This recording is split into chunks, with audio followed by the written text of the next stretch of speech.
इयत्ता 9वी, विषय इतिहास, धडा 3. भारतापुढील अंतर्गत आव्हाने. मुलांनो, या आधीच्या पाठात आपण पाहिले की भारत आणि भारताशेजारील देश म्हणजे चीन, पाकिस्तान यांच्याबरोबर युद्धे झाली. ही बाहेरील आव्हाने भारतासमोर होती. तशीच भारताच्या अंतर्गत भागातही काही आव्हाने होती. उदाहरणार्थ, फुटीरतावादी चळवळी, ईशान्य भारतातील समस्या, नक्षलवाद, जमातवाद, प्रदेशवाद यासारख्या आव्हानांचा आपण या पाठात अभ्यास करणार आहोत. पंजाबमधील असंतोष. मुलांनो, पंजाब राज्यात अकाली दल हा प्रमुख राजकीय पक्ष होता. 1973 मध्ये अकाली दलाने आनंदपूर साहिब ठराव मंजूर केला. या ठरावानुसार चंदीगड पंजाबला द्यावे, इतर राज्यातील पंजाबी भाषा बोलणारे प्रांत पंजाबमध्ये समाविष्ट करावेत, सैन्यामधील पंजाबी लोकांची संख्या वाढवावी, पंजाब राज्यास अधिक स्वायत्ता म्हणजे स्वतंत्रता व सत्ता द्यावी, अशा अनेक गोष्टींची मागणी या ठरावात होती. 1977 मध्ये अकाली दल पंजाबमध्ये सत्तेवर आला. अकाली दलाने सत्ता आपल्या हाती घेताना जुन्या मागण्यांबरोबर पंजाबला नदी पाणी वाटपात पाणी वाढवून द्यावे व अमृतसर या शहराला पवित्र शहर हा किताब द्यावा अशा मागण्या केल्या. वरील सर्व मागण्या आनंदपूर साहिब या ठरावात होत्या. पंजाबमधील लोकांना व अकाली दलाला शीख लोकांचे स्वतंत्र राष्ट्र खलिस्तान हवे होते. त्यामुळे 1980 मध्ये पंजाबमध्ये स्वतंत्र खलिस्तान या चळवळीने मूळ धरले. या चळवळीला पाकिस्तानचा पाठिंबा होता. या काळात अकाली दल पक्षाचे नेतृत्व संत हरचरण सिंग लोंगोवाल करत होते. ते अमृतसरमधील सुवर्ण मंदिरात बसून आपल्या कार्यकर्त्यांना सरकारविरुद्ध निदर्शने करण्याच्या सूचना देत होते. सुवर्ण मंदिराच्या दुसऱ्या बाजूस खलिस्तान व्हावा अशी तीव्र इच्छा असणारे खलिस्तानवादी जर्नल सिंग भिंद्रानवाले यांच्या भोवती त्यांचे सशस्त्र अनुयायी गोळा होऊ लागले. या काळात दहशतवादी अतिरेकी कारवायांना सुरुवात झाली. सुवर्ण मंदिरात शीख अतिरेक्यांनी मोठ्या प्रमाणात शस्त्रास्त्रे जमवली होती आणि हे मंदिर दहशतवाद्यांचा प्रमुख तळ बनले होते. 1981 मध्ये हिंद समाचार समूहाचे प्रमुख लाला जगत नारायण यांची हत्या झाली व या आरोपावरून भिंद्रानवाले यास अटक करण्यात आली. यानंतर पंजाबमधील परिस्थिती आणखी बिघडली. यातूनच अखेर ऑक्टोबर 1983ला कायदा व सुव्यवस्थेच्या कारणावरून पंजाबमधील काँग्रेस पक्षाच्या राज्य सरकारच्या बरखास्तीची केंद्र सरकारने घोषणा करून राज्यात राष्ट्रपती राजवट लागू केली, म्हणजे सर्व अधिकार राष्ट्रपतींना देण्यात आले. यानंतर भिंद्रानवाले डिसेंबर 1983 मध्ये सुवर्ण मंदिरातील अकाल तख्त या धार्मिक स्थळी राहायला गेले. भिंद्रानवालेच्या अनुयायांनी सुवर्ण मंदिर परिसर आपल्या ताब्यात घेऊन तेथे वाळूची पोती रचली. त्यामुळे परिसराला किल्ल्याचे स्वरूप आले. यामुळे पंजाबमधील शांतता धोक्यात येऊन भारतीय लोकशाहीसमोर मोठे आव्हान निर्माण झाले. Operation blue star. विशिष्ट उद्दिष्ट ठेवून केलेल्या लष्करी कारवाईला ऑपरेशन म्हणतात. ऑपरेशन ब्लू स्टार म्हणजे सुवर्ण मंदिरात लपलेल्या दहशतवाद्यांना बाहेर काढण्याची सैनिकी कारवाई होय. ही प्रमुख कामगिरी मेजर जनरल कुलदीप सिंग ब्रार यांच्याकडे सोपवली होती. 3 जूनपासूनच भारतीय सेनेने सुवर्ण मंदिराच्या परिसरात मोर्चे बांधणी सुरू केली होती. आजूबाजूच्या काही इमारती ताब्यात घेऊन त्यावर मशीन गन्स बसविल्या गेल्या. 3 जूनपासून सुवर्ण मंदिराच्या परिसरात संचारबंदी लागू केली, म्हणजे कोणत्याही व्यक्तीला तिकडे जाण्यास मनाई करण्यात आली. 3 जूनपासून 5 जूनपर्यंत दोन्हीकडून अधूनमधून काही फेरी झाडण्यात आल्या. मुख्य कारवाई सुरुवात सुवर्ण मंदिरात 5 जूनला रात्री 10 वाजण्याच्या सुमारास झाली. दहशतवाद्यांनी दरवाजे आणि खिडक्यांवर वाळूने भरलेली पोती लावली होती. त्यामुळे त्यांच्यावर सरळ गोळीबार करता येत नव्हता. अनेक प्रयत्न करून मंदिरातील दहशतवाद्यांपर्यंत पोहोचता येत नव्हते. त्यामुळे जनरल ब्रार यांनी वरिष्ठांकडे रणगाड्यांचा वापर करण्याची परवानगी मागितली व ती मिळाली. रणगाड्यातून अकाल तख्तवर मारा करण्यात आला, जो यशस्वी ठरला. यानंतर रात्री 1 वाजण्याच्या सुमारास काही जण पांढरे निशाण फडकावून बाहेर आले. तेव्हा सैन्याला कारवाई यशस्वी झाल्याचा अंदाज आला. नंतर अकाल तख्तमध्ये घुसून भिंद्रानवाले व त्यांचे सहकारी या दहशतवाद्यांची ओळख पटवून त्यांची प्रेते ताब्यात घेण्यात आली. त्यानंतर ही कारवाई संपली. 3 जून ते 6 जून 1984 पर्यंत म्हणजे 3 दिवस हे ऑपरेशन चालू होते. या लष्करी कारवाईत भारतीय सैन्याने विलक्षण संयम राखून व सुवर्ण मंदिराचे नुकसान कमीत कमी प्रमाणात करून ही कारवाई केली. त्यानंतर 1986 मध्ये सुवर्ण मंदिरात पुन्हा एकदा दहशतवाद्यांविरुद्ध कारवाई करावी लागली. त्याला ऑपरेशन ब्लॅक थंडर म्हणतात. याचे नेतृत्व KPS गिल यांनी केले होते. येथून पुढे मात्र पंजाबमध्ये शांतता प्रस्थापित झाली. ईशान्य भारत समस्या. मित्रांनो, ईशान्य भारत म्हटले की आपल्या डोळ्यांसमोर ईशान्येकडील 8 राज्ये येतात, म्हणजे आसाम, अरुणाचल प्रदेश, मणिपूर, मेघालय, मिझोराम, नागालँड, सिक्कीम आणि त्रिपुरा. या 8 राज्यांचा समावेश यात होतो. या राज्यांना नेपाळ, भूटान या देशांच्या सीमा आहेत. तर मेघालय, त्रिपुरा, आसामला बांगलादेशच्या सीमा लागून आहेत. तर नागालँड, मणिपूर, मिझोराम यासारख्या राज्यांना म्यानमारच्या सीमा लागून आहेत. या राज्यांमध्ये वंश, भाषा व सांस्कृतिक विविधता यामध्ये वेगळेपणा दिसून येतो. या भागातील विविध जमातीतील लोकांना भारताच्या मुख्य प्रवाहाशी जोडून घेण्याच्या कामी स्वतंत्र भारताचे पहिले पंतप्रधान पंडित नेहरूंनी पुढाकार घेतला. 1954 मध्ये त्यांनी नेफा म्हणजेच नॉर्थ ईस्ट फ्रंटियर एजन्सी असा भाग निर्माण केला. यामध्ये भारत-चीन सीमेवरील प्रदेश आणि आसामच्या उत्तरेकडील जनजाती असणाऱ्या प्रदेशांचा समावेश होतो. या भागात असणाऱ्या विविध जमातींचा विकास करताना त्यांची संस्कृती जपली जाईल अशी काळजी घेण्याची तरतूद नेहरूंनी केली. संविधानाच्या 6व्या अनुसूचीमध्ये या भागाविषयी खास तरतूद करण्यात आली आहे. 1965 मध्ये त्याची जबाबदारी भारताच्या परराष्ट्र मंत्रालयाकडे सोपविण्यात आली. ईशान्येकडील या प्रदेशांना भारतातील इतर राज्यांच्या बरोबरीने आणण्यासाठी 1971 मध्ये ईशान्य परिषद कायदा करण्यात आला. या कायद्यानुसार या परिषदेची कामं स्पष्ट करण्यात आली. ती कामे अशी आहेत: आर्थिक व सामाजिक क्षेत्रातील सर्व प्रदेशाचे समान हिताच्या बाबीसंबंधी, आंतरराज्य वाहतूक म्हणजे राज्याराज्यामधील वाहतूक, वीज आणि पूर नियंत्रण इत्यादी संबंधी केंद्र सरकारला सल्ला देणे ही कामे या परिषदेची होती. मिझोराम. मुलांनो, आजच्या मिझोराम राज्याची निर्मिती कशा प्रकारे झाली याची माहिती आता आपण घेणार आहोत. ईशान्य भारतातील विविध जमातींना प्राचीन इतिहास आहे. भारत स्वतंत्र झाल्यावर सरकारने मिझो बहुल म्हणजे मिझो जमातीच्या लोकांची संख्या जास्त असणाऱ्या लुशाई टेकड्यांच्या भागातील जिल्ह्यांना स्वायत्तता दिली. केंद्र सरकारने 1954 मध्ये भाषावार प्रांतरचना आयोग नेमल्यावर म्हणजे विशिष्ट भाषा बोलणाऱ्या लोकांचा विशिष्ट प्रांत असे करण्यासाठी आयोग नेमला. त्यामुळे मिझो बहुल जनतेच्या अपेक्षा वाढल्या. त्यांना वाटू लागले, आम्हाला स्वतंत्र प्रांत मिळेल.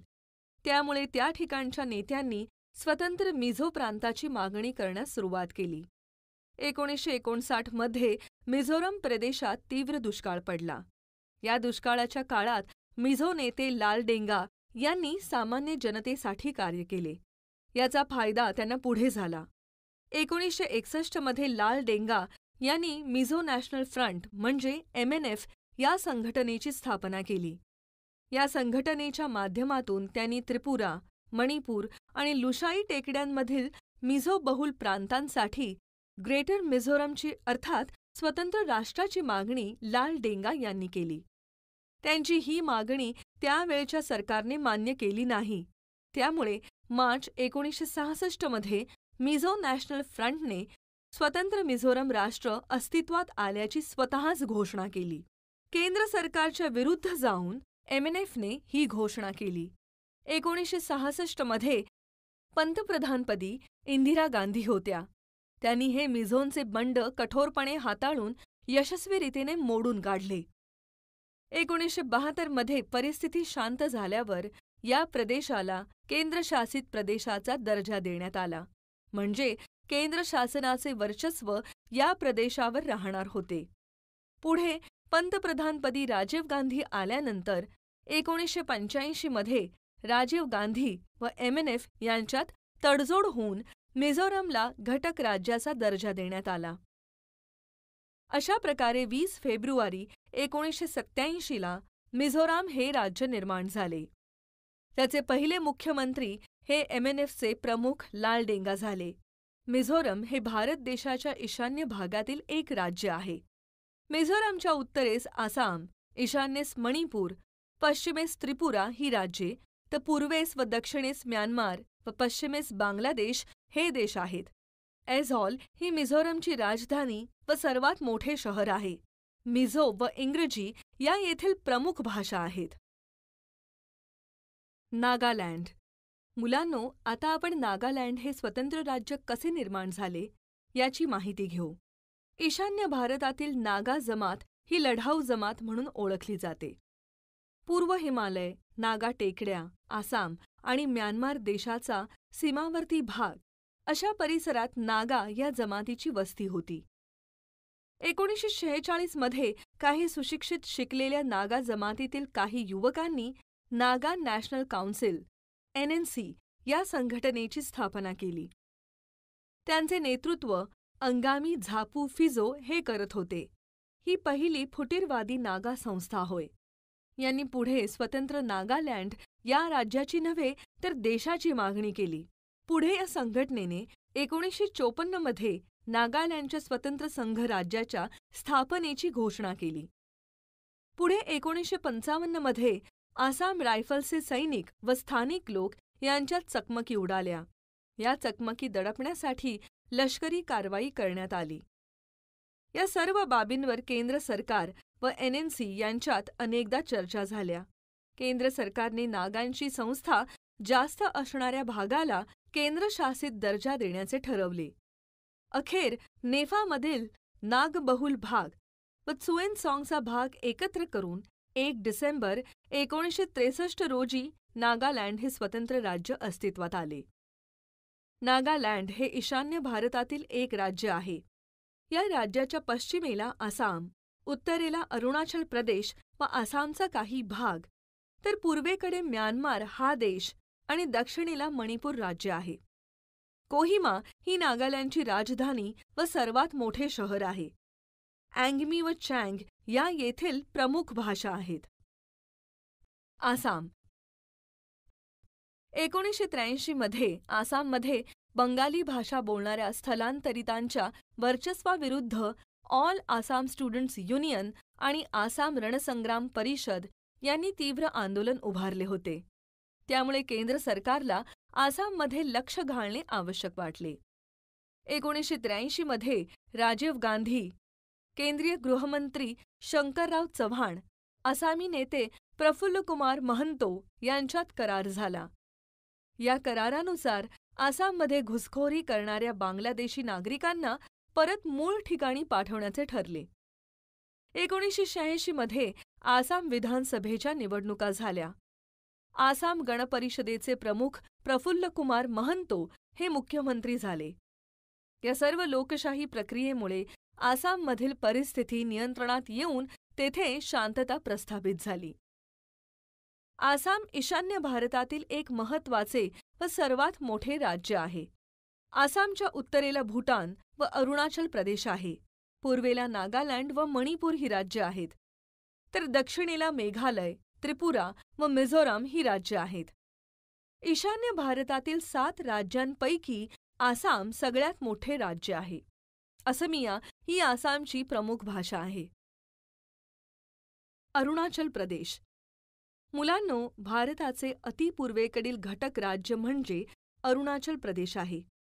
जसे जगाचा विचार केला तर जपानला उगवत्या सूर्याचा देश म्हणतात, म्हणजेच पृथ्वीवर सर्वप्रथम सूर्यकिरणे जपानच्या भूमीवर पडतात.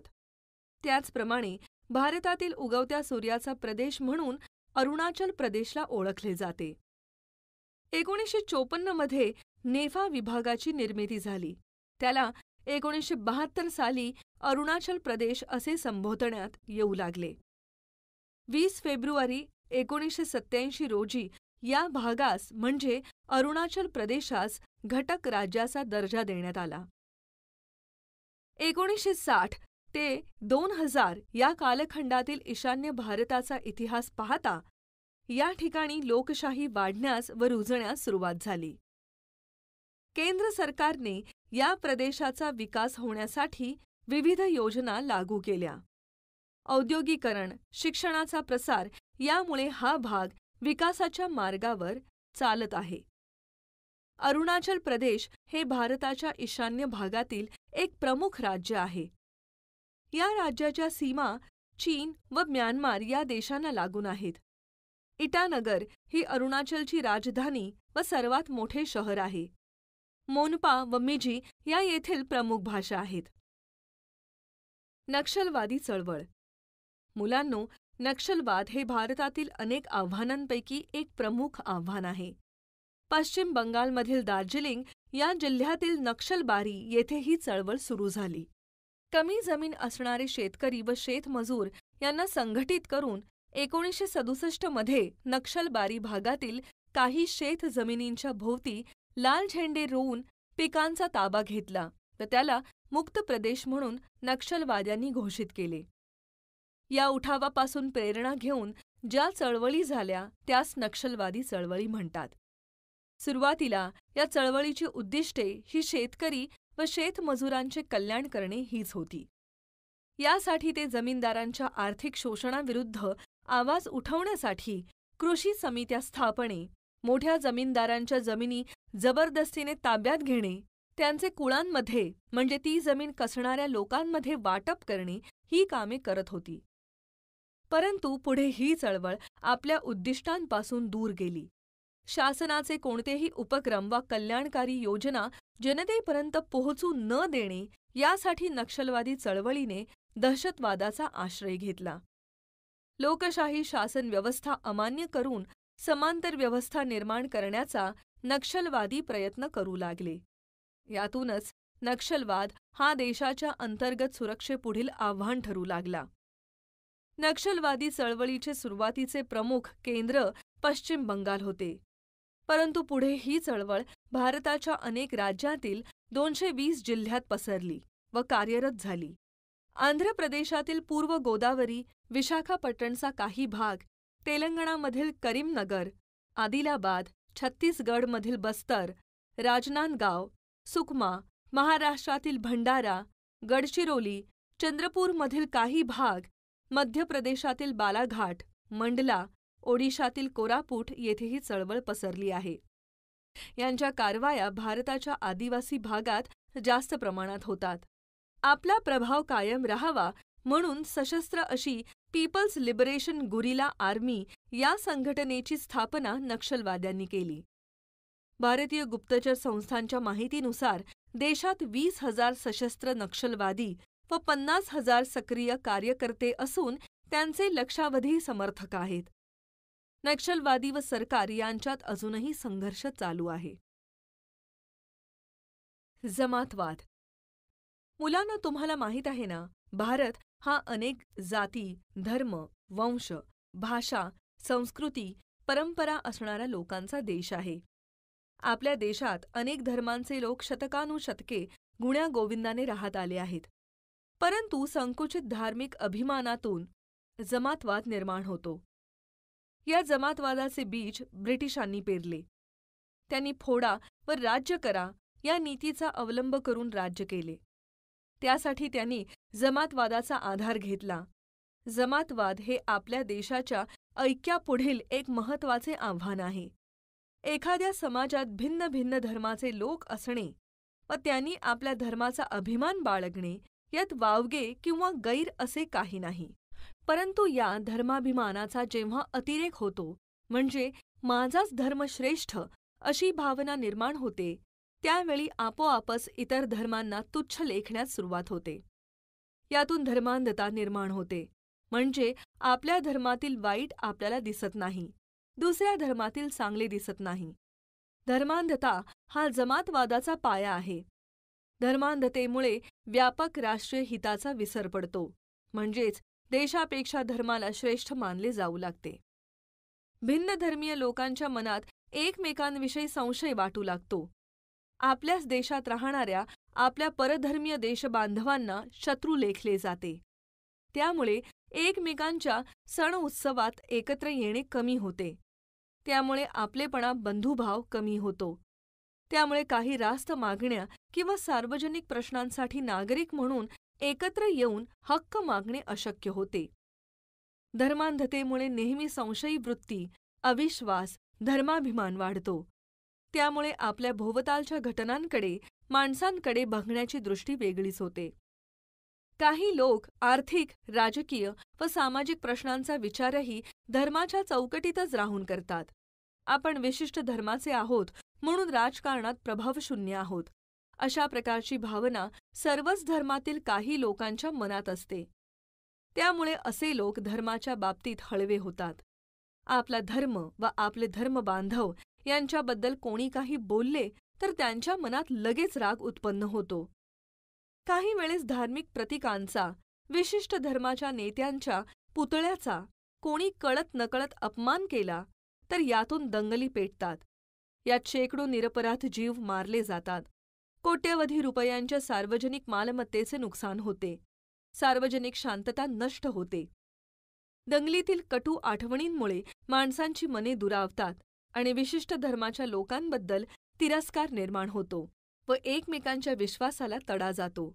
उदाहरणार्थ 1993 मध्ये मुंबईत झालेल्या हिंदू मुस्लिम दंगली असतील किंवा अलीकडेच जानेवारी 2018ला घडलेली भीमा कोरेगाव दंगल असेल. यावरून आपणास धर्मांधताचे स्वरूप व त्याचे परिणाम समजतील. कोणत्याही समाजात जीवन जगण्याचा खरा आधार विश्वास हा असतो. विश्वास तुटला की सामाजिक ऐक्यास तडा जातो आणि सामाजिक ऐक्य नसेल तर राष्ट्रीय ऐक्य साधणे अशक्य आहे. कारण राष्ट्र हे अनेक समाजांनी बनत असते. आपला देश तर अनेक धर्मांच्या लोकांनी बनला आहे. म्हणूनच आपण सर्वांनी या धार्मिक जमातवादाचा सर्व शक्तीनिशी मुकाबला करणे आवश्यक आहे. त्यासाठी विविध धर्मातील लोकांमध्ये आपण मिसळले पाहिजे. एकमेकांच्या सण उत्सवात सहभागी झाले पाहिजे. एकमेकांच्या धर्मातील चांगल्या चालीरीती, परंपरा, सद्विचार आपण स्वीकारले पाहिजेत. आपले सामाजिक व आर्थिक प्रश्न तर्कशुद्ध विचार करून सोडविले पाहिजेत. त्यांचा संबंध धर्माशी जोडू नये. धार्मिक ऐक्य का बिघडते त्यासाठी कारणीभूत असणाऱ्या धार्मिक, ऐतिहासिक, राजकीय कारणांचा शोध घेऊन त्यावर उपाय शोधणे गरजेचे आहे. जमातवाद नष्ट करून राष्ट्रीय ऐक्यास बळकटी आणण्याचा हाच एक मार्ग आहे. प्रदेशवाद. मुलांनो, प्रदेशवाद म्हणजे आपल्या प्रदेशाविषयी अवाजवी अभिमान बाळगणे होय. उदाहरणार्थ मी बंगाली, मी मराठी, मी गुजराती इत्यादी वरीलप्रमाणे आपली ओळख सांगणे वेगळे. पण मी बंगाली, मी मराठी, मी गुजराती म्हणून इतर प्रांतातील लोकांपेक्षा श्रेष्ठ आहे अशी भावना होणे हा अवाजवी प्रांताभिमान झाला. आपल्या प्रदेशाविषयी वाटणाऱ्या आपलेपणाला अशा अवाजवी प्रांताभिमानामुळे विकृत स्वरूप प्राप्त होते. आपल्या प्रांतावर प्रेम असणे स्वाभाविक आहे, पण त्याचे विकृतीकरण नसावे. प्रदेशाप्रदेशातील विकासातील असमतोलामुळे प्रदेशवादाला खतपाणी मिळते. प्रदेशवाद वाढीस लागतो. स्वातंत्र्यानंतर देशाचा विकास साधताना काही राज्यांची आर्थिक प्रगती अधिक झाली, तर काही प्रदेश आर्थिकदृष्ट्या मागासच राहिले. उदाहरणार्थ महाराष्ट्र, गुजरात, पंजाब, तामिळनाडू ही राज्ये आर्थिक व औद्योगिकदृष्ट्या बरीच विकसित झाली, तर या उलट ओडिशा, बिहार, आसामसारखी राज्ये आर्थिक व औद्योगिकदृष्ट्या अप्रगत राहिली. आर्थिक विकास व सुधारणा हा प्रगतीचा पाया असल्याने ज्या राज्यात आर्थिक विकास होतो, ती राज्ये इतर क्षेत्रातही प्रगती साधू शकतात. उदाहरणार्थ, शिक्षण, आरोग्य, संस्कृती, मूलभूत सुविधा इत्यादीचा विकास होऊ शकतो. ज्या राज्यात असा विकास झालेला नसतो, ती राज्ये मात्र शैक्षणिक तसेच नागरी सुविधांच्या बाबतीत खूपच मागे राहतात. प्रगत राज्यांना व तेथील लोकांना ज्या विकासाच्या संधी उपलब्ध होतात, त्या अशा राज्यांना मिळत नाहीत. शैक्षणिक मागासलेपणा, बेरोजगारी, दारिद्र्य अशा प्रश्नांनी ती गांजली जातात. आपली फसवणूक होत आहे, विशिष्ट राज्यांचा विकास होत आहे व आपल्याला विकास व लाभापासून दूर ठेवले जात आहे, अशी भावना त्यांच्या मनात निर्माण होते. यातूनच मग राज्यातील सलोखा नष्ट होतो. काही राज्य आपल्याला व आपल्या राज्याला इतर राज्यांपेक्षा वेगळे समजू लागतात. याचा परिणाम राष्ट्रीय ऐक्यावर होतो. त्यासाठी सलोखा ज्यामुळे नष्ट होतो, त्या आर्थिक असमतोलाचा प्रश्न आपण तातडीने सोडवायला हवा. त्यासाठी आपले शासन प्रयत्नशील आहे. प्रदेशवाद हा प्रगत आणि अप्रगत अशा दोन्ही प्रकारच्या राज्यांना झपाटू शकतो. जे प्रदेश प्रगत आहेत ते आपल्या प्रगतीचा संबंध आपल्या प्रदेशाचा इतिहास, संस्कृती याच्याशी जोडतात. त्याचे श्रेष्ठत्व सांगण्यास सुरुवात करतात. अशा श्रेष्ठत्वाचा अहंकार, गर्व विकसित राज्यांच्या लोकांमध्ये निर्माण होतो. मग ते अविकसित राज्यातील लोकांना कमी लेखू लागतात. विकसित राज्यातील लोक आपल्या विकासाच्या लाभात त्यांना वाटेकरी करून घेण्यास तयार नसतात. याउलट मागास भागातील लोकांना आपली संघटित शक्ती उभी करण्यासाठी प्रादेशिक अस्मिता जागवावी लागते. त्यासाठी ते त्या प्रदेशातील स्थानिक परंपरा, संस्कृती यांचा नको तेवढा गौरव करून आम्हीही कसे श्रेष्ठ आहोत असे दाखवून आपले वेगळेपण सिद्ध करायचा प्रयत्न करतात. त्यामुळे प्रदेशवाद वाढीस लागतो. त्यामुळे राष्ट्रीय एकात्मता धोक्यात येते. सर्व प्रदेशांचा विकास करून प्रदेशवाद हा निकालात काढला जाऊ शकतो. या पाठात आपण पंजाबमधील असंतोष, ईशान्य भारत समस्या, नक्षलवाद, जमातवाद, प्रदेशवाद यासारख्या मोजक्या अंतर्गत आव्हानांचा अभ्यास केला.